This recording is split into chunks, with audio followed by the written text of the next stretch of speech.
Welcome to my channel. आज अपन class 10th NCERT science का 3rd chapter धातु पढ़ रहे थे। पूरा नोट से फटाफट कवर रिवीजन कर रहे हैं अपन। देखो, आपने पहले वाले वीडियो नहीं देखे तो आप देख लेना। इसमें मैंने पूरा रिवीजन के तौर पे नोट्स बनाए हैं। नोट से रिवीजन पूरा करवा रही हूँ और सारे इंपॉर्टेंट वर्ड कैल्शियम, सीजियम, कौन सा धातु तैरता है, किसको काटा जा सकता है, कौन सा अगाध वर्तनीय है, कौन सा पानी के ऊपर तैरता है, कौन सा अपने गर्म जल में तैरता है, कौन सा ठंडे जल में तैरता है, वो सारे मैंने कंसेप्ट क्लियर करवा दिए हैं। ये देखो, ऊष्मा के सबसे चालक कौन सी है, कुचालक कौन सी है, किसको चाकू से काटा जा सकता है, कमरे के ताप पर द्रव कौन सी है, वो सारे मैंने कवर कर दिया है। अब अपन के और क्वेश्चंस लेते हैं। ये है कि निम्न में से कौन सा युग्म विस्थापित अभिक्रिया को प्रदर्शित करता है। ये अब आप बताओगे, क्योंकि मैंने आपको वो बता दिया था। सबसे पहले क्या, नहीं, सबसे पहले पोटेशियम, फिर सोडियम, फिर कैल्शियम, फिर मैग्नीशियम, फिर एल्यूमिनियम, फिर जिंक, फिर Fe, फिर हाइड्रोजन या Fe या फिर SN लिख लो, टिन, जो अपने क्वेश्चन आया था टिन वाला, यही तो है वो। क्योंकि Fe जो ज़्यादा क्रियाशील होता है, इसीलिए कम अभिक्रियाशील का डब्बा बनाया जाता था ताकि खराब ना हो। SN अर्थात टिन, फिर हो गया अपने लेड, फिर हो गया हाइड्रोजन और फिर हो गया कॉपर और Ag। तो इनका सवाल ज़्यादा आता है इन दोनों का, जो कि कॉपर और सिल्वर होता है, तांबा और सिल्वर होता है, वो हाइड्रोजन को विस्थापित कर देगा या नहीं कर देगा। ये विस्थापित नहीं करेगा, क्योंकि जो हाइड्रोजन होता है वो ज़्यादा, ये ऐसा अभिक्रियाशीलता श्रेणी है, इसकी ज़्यादा, इसकी ज़्यादा, इसकी ज़्यादा, इसकी ज़्यादा, ऐसे इसकी ज़्यादा, इसकी कम कम, ऐसे आरोही क्रम, ऐसे अवरोही क्रम, ये हम आरोही क्रम में चल रहा है, और ऐसे अपन देखें तो अवरोही क्रम। ये आप याद कर लेना। सबसे पहले potassium, sodium, calcium, magnesium, aluminium, zinc, ferrous, tin, lead, hydrogen और कॉपर और Ag। जो Ag होता है और कॉपर होता है वो हाइड्रोजन को विस्थापित नहीं कर पाती, क्योंकि ये हाइड्रोजन से कम अभिक्रियाशील होती है। अब अपन देखते हैं यहाँ पे कि जो AgNO3 है वो कॉपर होता है। अपने को पता है जो कॉपर होता है वो Ag से ज़्यादा अभिक्रियाशील होता है, क्योंकि पहले कॉपर आता है फिर Ag आता है। Ag और कॉपर, ये बहुत इंपॉर्टेंट आपको याद रखना है, क्योंकि इसके पहले ऊपर हाइड्रोजन आएगा। ऐसे होगी अभिक्रियाशीलता की श्रेणी। जो हाइड्रोजन से ज़्यादा अभिक्रियाशील है ये, और अभिक्रियाशील ये सबसे कम अभिक्रियाशील होता है। तो क्या होगा, ये इसको विस्थापित कर देगा। इसीलिए देखते हैं कि अब दूसरे में देखते हैं अपन कि कॉपर कर पाएगा क्या? कॉपर नहीं कर पाएगा। सोडियम ज़्यादा अभिक्रियाशील है, एल्यूमिनियम नहीं कर पाएगा क्योंकि मैग्नीशियम ज़्यादा अभिक्रियाशील है, Fe ज़्यादा अभिक्रियाशील है Ag से, है ना, और Ag कम अभिक्रियाशील है कॉपर से। कॉपर अभिक्रियाशील ज़्यादा है Ag से। क्यों? अब मैंने आपको बता दिया, कॉपर और Ag ऐसा आता है। ये हाइड्रोजन, कॉपर और Ag, ये बहुत इंपॉर्टेंट है, एक बार आप देखना। लोहे के फ्राइंग पैन को जिंक से बचाने के लिए क्या करते हैं? जस्तीकरण करते हैं, गैल्वेनीकरण भी बोलते हैं इसको। जिंक की परत चढ़ाते हैं। कोई धातुएं ऑक्सीजन के साथ अभिक्रिया करके उच्च गलनांक का यौगिक निर्माण करते हैं और जल के साथ वो विलय होती है, कैल्शियम वो होता है। अब खाद्य पदार्थ के डिब्बों को जिंक की बजाय टिन का बनाते हैं। अब मैंने आपको बताया था अभी, अभिक्रियाशीलता श्रेणी में क्या था, जो जिंक था वो अभिक्रियाशील ज़्यादा है और टिन कम अभिक्रियाशील, ऐसे हैं। अभिक्रियाशील इसका ज़्यादा, इसका कम है। तो क्या करेंगे, कम अभिक्रियाशीलता वाले को ही धातु को यूज लेंगे ताकि डब्बे खराब ना हो और संक्षारित ना हो, और इसको लेंगे तो ये ज़्यादा संक्षारित जल्दी होता है, क्योंकि ये ज़्यादा अभिक्रियाशील होता है। आपको एक हथौड़ा, बैटरी, बल्ब, तार और स्विच दिया गया है, तो आप पता लगा सकते हो कि कौन सी धातु है, कौन सी अधातु है। आप देख लो, पढ़ लेना, आपको बिल्कुल अच्छा पता चल जाएगा। हथौड़े से पीट कर पता चल जाएगा। पीटती हैं तो धातु होती हैं, और अधातु होती है, भंगुर होती है, छोटे छोटे टुकड़ों में बिखर जाएगी। पर जो धातु होती है पतली चद्दर बना लेती हैं। विद्युत धारा, विद्युत परिपथ बना के अपन धातु होती है वो विद्युत का जो होती है वो चालक होती है, और अधातु विद्युत का चालक नहीं होती है। पट एक ग्रेफाइट होती है जो अधातु होते हुए भी विद्युत का चालक होती है, विद्युत और ऊष्मा का।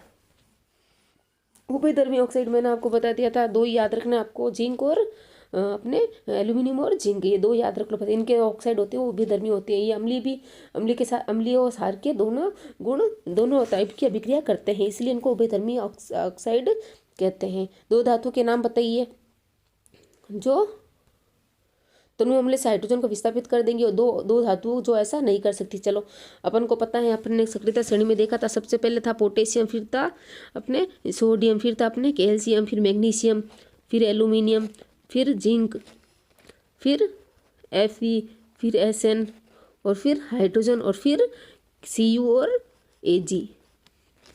ठीक है, अब देखो इनमें से कोई भी ले लो, हाइड्रोजन से ऊपर वाली कोई भी ले लो, ये सब हाइड्रोजन को विस्थापित कर देगी। ये दो क्यों हाइड्रोजन को विस्थापित नहीं करेगी, कॉपर और सिल्वर, क्योंकि ये कम अभिक्रियाशील है।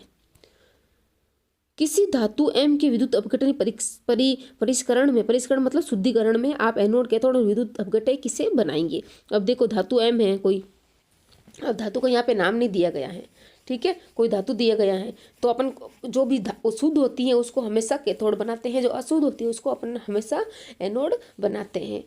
जो अशुद्ध है तो उसको अपन बनाएंगे एनोड, और शुद्ध होती है उसको बनाते हैं, शुद्ध धातु होगी वो उसको बनाते हैं अपन कैथोड।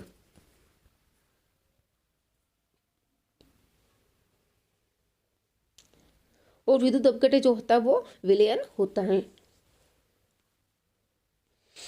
प्रत्युष ने सल्फर चूर्ण को स्पेचुला में लेकर उसे गर्म किया। चित्र के अनुसार एक प्रणाली को उल्टा करके उसने उत्सर्जित गैस एकत्रित की। तो कौन सी गैस होगी वो? गैस की क्रिया क्या होगी? सूखे लिटमस पत्र पर और आर्द्र लिटमस पत्र पर। देखो सूखे लिटमस पत्र पर कुछ भी नहीं होगी, क्योंकि सूखे लिटमस पत्र पर कोई भी क्रिया नहीं होती, और आर्द्र लिटमस पत्र पर क्रिया होगी, क्योंकि सल्फर का है। सल्फर क्या करता है? सल्फर क्या करती है? ये जो सल्फर होता है वो अम्लीय होती है। ये क्या करेगी? नीले को लाल में चेंज कर देगी। ये सूखे पे कभी भी रिएक्शन नहीं करता। हमेशा जो भी गैस की क्रिया होगी वो ये आर्द्र लिटमस पेपर पर ही होती है। और अपन बोल दे सूखे लिटमस पेपर पर ये डाल दिया वो डाल दिया तो कुछ भी नहीं होता। लोहे को जंग से बचाने के लिए 2 तरीके बताइए। लोहे को जंग के यशत लेपन, गैल्वेनीकरण या फिर जिंक जस्तीकरण या फिर पेंटिंग के द्वारा। कोई भी टाइप का पेंट कर देते हैं तो नहीं होता। ऑक्सीजन के साथ संयुक्त होकर अधातु हमेशा अम्लीय ऑक्साइड देती है, जैसे कि कार्बन अधातु है, ये ऑक्सीजन से रिएक्शन करके CO2, जो CO2 का व्यवहार होगा वो अम्लीय होगा। प्लेटिनम सोना चांदी का उपयोग आभूषण बनाने के लिए किया जाता है, क्योंकि ये संक्षारित नहीं होगी और ये बिल्कुल कम अभिक्रियाशील होती है, इसलिए इनके आभूषण बनाए जाते हैं। सोडियम पोटेशियम लिथियम वायु में खुला छोड़ने पर अत्यधिक अभिक्रियाशील होने के कारण आग पकड़ लेता है, इसीलिए इनको तेल में रखते हैं और इनको चाकू से काटा भी जा सकता है। एल्यूमिनियम के बर्तन आसानी से संक्षारित नहीं होती है, ऊष्मा की सुचालक होते हैं। जो धातु होती हैं उनके ऑक्साइड से पृथक करना अत्यधिक आसान प्रक्रिया होती है, अतः निष्कर्षण करते समय कार्बोनेट और सल्फाइड अयस्कों को ऑक्साइड में परिवर्तित किया जाता है। जो भी कार्बोनेट मैंने बताया था आपको, निष्कर्षण में निस्तापन होता है वो कार्बोनेट का होता है, और सल्फाइडों का वर्जन होता है। सल्फेट का तो वर्जन होता है और सल्फाइड का निस्तापन होता है, जो कि बिना ऑक्सीजन के किया जाता है। बिना ऑक्सीजन से ऑक्साइड में परिवर्तित किया जाता है। सल्फाइड को भी ऑक्सीजन में परिवर्तित किया जाता है और कार्बोनेट को भी ऑक्साइड में परिवर्तित किया जाता है। कार्बोनेट वाला तो निस्तापन कहलाता है और सल्फाइड वाला या फिर सल्फेट वाला वर्जन कहलाता है, जो कि ऑक्सीजन की उपस्थिति में होता है।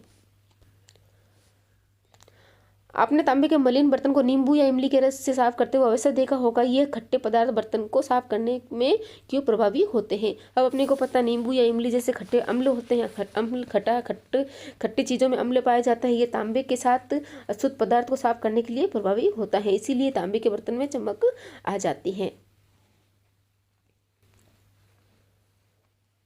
रासायनिक गुणधर्मों के आधार पर धातु और अधातु में विभेद लिखिए। देखो आप पढ़ लेना। धातु होती है क्षारकीय ऑक्साइड बनाती है, अपचायक होती है, हाइड्रोजन से जो हाइड्रोजन धातु जो जल से हाइड्रोजन को विस्थापित कर देती है, और अधातुएं जो होती है वो अम्लीय ऑक्साइड या फिर उदासीन ऑक्साइड बनाती है, और ये ऑक्सीकारक होती है। जो अधातु होती है औपचायक या फिर ऑक्सीकारक, यहाँ पे ऑक्सीकारक भी लिख सकते हैं अपन, ऑक्सीकारक, ये ऑक्सीकारक होती हैं। अधातुएं होती है वो ऑक्सीकारक होती हैं, और धातुएं जो होती है वो अपचायक होती हैं और हाइड्रोजन को विस्थापित नहीं कर पाती। जल से हाइड्रोजन को, बहुत इंपॉर्टेंट है, यह धातुएं जो होती है वो जल से हाइड्रोजन को विस्थापित नहीं कर पाती, क्योंकि सक्रियता सबसे ज़्यादा कम सक्रियताशील होती हैं और धातु ज़्यादा अभिक्रियाशील होती हैं। ये देखो कितना 3.3:1 में HCl और HNO3 का विलयन यूज लिया जाता है। गर्म जल का टैंक बनाने में तांबे का उपयोग किया जाता है, परंतु लोहे का नहीं। इसका कारण क्या है कि कॉपर जो होता है उसमें का सुचालक होता है और ये गर्म जल के साथ अभिक्रिया नहीं करता। इसके विपरीत आयरन गर्म जल के साथ अभिक्रिया करता है, इसीलिए लोहे का नहीं बनाते और तांबे का बनाते हैं।